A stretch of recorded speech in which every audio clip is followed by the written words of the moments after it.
With the recent news regarding Disney's development of a third Tron film, there's been some speculation as to what the possible plot may be and what characters may be featured. In this video, I'd like to talk about the original main antagonist of Tron, the Master Control Program, as well as the likelihood that we may get to see this highly intelligent and ruthless villain in a potential third installment. The Master Control Program, or MCP, was created as a prototype chess program by Walter Gibbs, who in his garage in 1972 founded the company that would later become ENCOM, a software manufacturer and computer experimentation company. This prototype chess program was left embedded in the company's computer systems for years. Eventually, a young programmer named Edward Dillinger worked to upgrade and modify it, turning it into the MCP and allowing it to administer the company's network. Dillinger wrote the MCP to appropriate any program that was considered useful. As such, it started assimilating other programs, hacking into and stealing functions and data from other company systems. One of those programs turned out to be the hit video game Space Paranoids, which was originally created by Kevin Flynn. Dillinger rose to power in ENCOM by means of the MCP's abilities. He stated to Gibbs that the MCP was the most efficient way to handle ENCOM's business. Over time, it evolved as it used its ability to learn and grow beyond its original programming. This quickly spiraled out of control as it was revealed to Dillinger that the MCP intended to hack into the Pentagon's computer systems as well as the Kremlin. It threatened to expose Dillinger's unsavory deeds unless he complied by keeping the other programmers out of the system and by retrieving a Chinese language file for the MCP to use. This further solidifies the idea that the Master Control Program had plans of global domination. Its apparent motivation in infiltrating these institutions was the fact that it was able to perform functions far more efficiently than any humans. It desired to eliminate humans and users altogether. The Master Control Program worked closely with another one of Dillinger's programs named Sark, who was the overseer of the games that were fought on the game grid, and Sark became commander of the MCP's army. The MCP was able to communicate at any time with Sark by means of his massive digital command carrier. An image of the command carrier is displayed when the MCP is talking to Dillinger about his plans to infiltrate the Pentagon. So it is thought that this carrier was used in the MCP's work to hack into and dominate other systems. The Master Control Program itself was able to send out power surges from its core along the transport beams that ran through the system.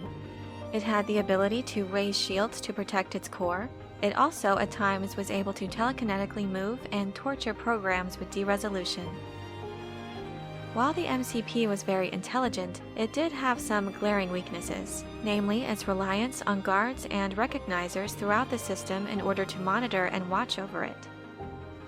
The limitations to its offensive and defensive capabilities were also exposed, as it was unable to put up any real fight against attacks to its core. To defend itself, the MCP took the step of transferring his functions to Sark's body, relying on him to defend its core from Tron. The MCP had an energy beam that extended from its head and into the sky. It's likely that this beam was used as the MCP's own private input and output channel, through which it was able to communicate with Dillinger and to perform real-world activities. This beam looks to have been its greatest weakness because by entering into it, Flynn was able to distract and disrupt the functions of the MCP. This locked up the program and left it vulnerable to attack. Ultimately, the MCP was brought down by a specially encoded disk thrown by Tron into its base, causing de-resolution. At first, the MCP reverted to its original chess program appearance, which then vanished as the program was deleted. This nefarious program wasn't mentioned in the 2010 sequel Tron Legacy. However, an Easter egg in the US Blu-ray release of the film depicts an instant message conversation being typed out between EDJ-0431, presumably Edward Dillinger Jr., and an entity he addresses as his dad bearing the username MCTRL751. This entity also used the very recognizable Master Control Program's voice. The exchange ends, as most of the conversations between the MCP and its subjects, with the phrase, "end of line." This has caused many to speculate about a possible reappearance of the MCP, or perhaps even Edward Dillinger Sr. and Jr. in future installments. I for one would love to see the return of this villain in the next Tron film. 40 years is certainly long enough for the MCP to reappear with some significant and impressive upgrades and enhancements. Since Jared Leto has been confirmed to have a role in the upcoming film, some have speculated that he might be playing an antagonist. With the leak of a potential title being Tron Ares, it's rumored that Leto's character will have that name. Ares is the name of the Greek god of war, so perhaps if that is the case, Ares could serve a role similar to Sark as the leader of the new MCP's militia. I could envision a story similar to the first film, with new protagonists set to explore another digital world, this time built by Edward Dillinger Jr. and controlled by a new version of the MCP. Or perhaps if the actors from Legacy are willing to return for a third installment, the plot could be based on actions taken by Dillinger Jr. to hack into and install a new MCP at ENCOM in an attempt to finish the work that its predecessor had started. A common criticism that the film Tron Legacy received was how basic the plot and characters were, and many thought it should have put forth more effort to dive down deeper to explore the technology of the digital world. The MCP could provide an excellent opportunity to explore and expand upon how the technology of the 21st century could affect the structure and workings of the grid, as well as the powers of the programs found therein.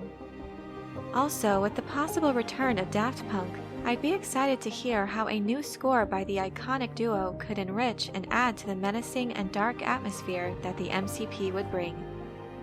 The real challenge with continuing the story of Tron is that there is no established source material to work from, so it certainly is a daunting task to write a plot involving this villain that pays homage to the original, but that also feels new and fresh. In my opinion, both of the first two Tron films were similar in that they contained elements that were cinematically groundbreaking. While many critics of the original 1982 film called it incoherent, it was widely praised for its innovative visuals and outstanding acting. While critics also had issues with Tron Legacy, not many were able to deny the state-of-the-art production design, dazzling visuals, and instantly iconic score. So while there's much to be done to meet the same groundbreaking standards as the previous two installments, the reveal of the return of the MCP in this third film would certainly be enough to pique my interest. But let me know what you think of a possible return of the Master Control program. Would you be intrigued in seeing this malicious program re-emerge, or would you like to see a new villain step foot on the grid? Let me know your thoughts and ideas in the comment section below. I hope you enjoyed this video. Leave a like if you did, and be sure to subscribe for more Tron and other sci-fi and fantasy content. Thank you all so much for your support, and as always, have a very nerdy day.